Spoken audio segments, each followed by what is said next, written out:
Let's fill out the New Jersey Dirt Bike Bill of Sale together.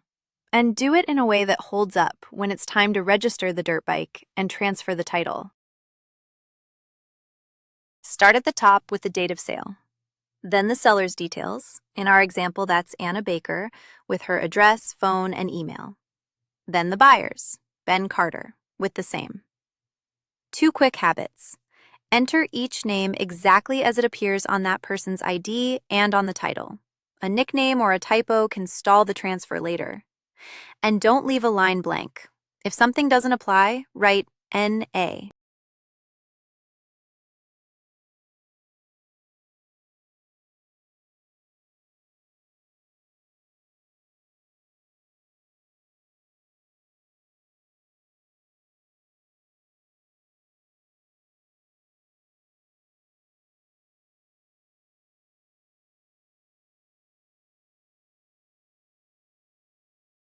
Next, describe the dirt bike, the make and model, the year, and the color.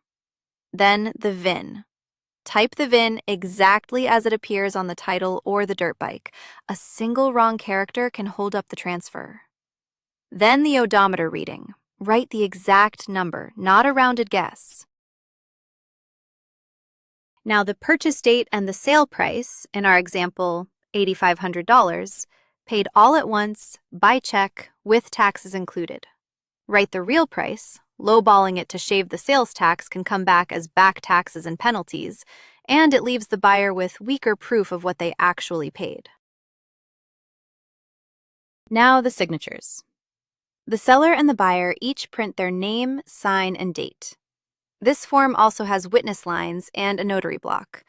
Use them only if your state requires it, or add a witness for extra proof. Then make 2 copies. Each side keeps a signed one. So you want to sell a dirt bike in New Jersey. Let's walk through exactly what you need to get this done right. First, the seller needs to show up in person. The vehicle owner must appear in person to complete the sale. No sending a friend or signing from a distance. Next, the bill of sale needs to include the actual amount paid for the vehicle. So write down the real sale price, not an estimated or adjusted number. You will also need to include the buyer's name and address. That is part of the odometer disclosure requirement in New Jersey. Now, the title. You must transfer the title as part of this transaction. And here is an important deadline to keep in mind. If you are using a New Jersey title or a dealer reassigned title, that transfer must happen within 10 working days from the date of sale. Remember, this is general information, not legal or tax advice.